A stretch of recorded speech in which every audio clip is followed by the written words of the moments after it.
কোটি টাকার মাদকসহ দুই ব্যক্তিকে গ্রেফতার করল জিআরপি থানার পুলিশ। ধৃতদের সোমবার পুলিশি হেফাজতে আবেদন করে মালদা জেলা আদালতে পেশ করা হয়েছে।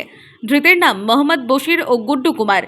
দুজনেই বিহারের বাসিন্দা। জিআরপি থানা সূত্রে জানা গিয়েছে, রবিবার রাতে মালদা টাউন স্টেশনের 2 নম্বর প্ল্যাটফর্ম থেকে দুজনকে গ্রেফতার করে জিআরপি থানার পুলিশ।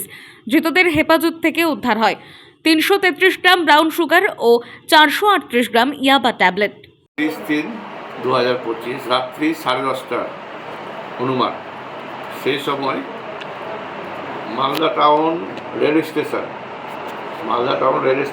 2 আর 3 নম্বর প্ল্যাটফর্মে দুজন সন্দেহজনক ব্যক্তিকে আমরা আমাদের প্ল্যাটফর্ম ডিউটি এসআই সত্যেন্দ্র পাল এবং ফোর্স তাদের আটক করে এবং তাদের জিজ্ঞাসাবাদে তাদের নাম জানা যায়। একজনের নাম মোহাম্মদ বশির, অর্জনের নাম গুড্ডু কুমার। এদের দুজনেরই বাড়ি বিহারে। তো এদের কাছ থেকে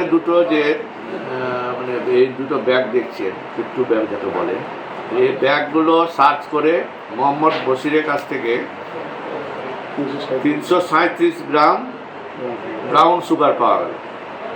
আর গুড্ডু কুমারের কাছ থেকে ওর ব্যাগ সার্চ করে 438 গ্রাম ইয়াবা ট্যাবলেট পাওয়া গেছে।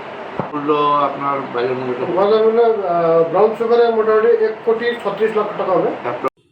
মালদা থেকে মাধব কুমার মণ্ডলের রিপোর্ট, টাইমলেস ডেপিকশন নিউজ।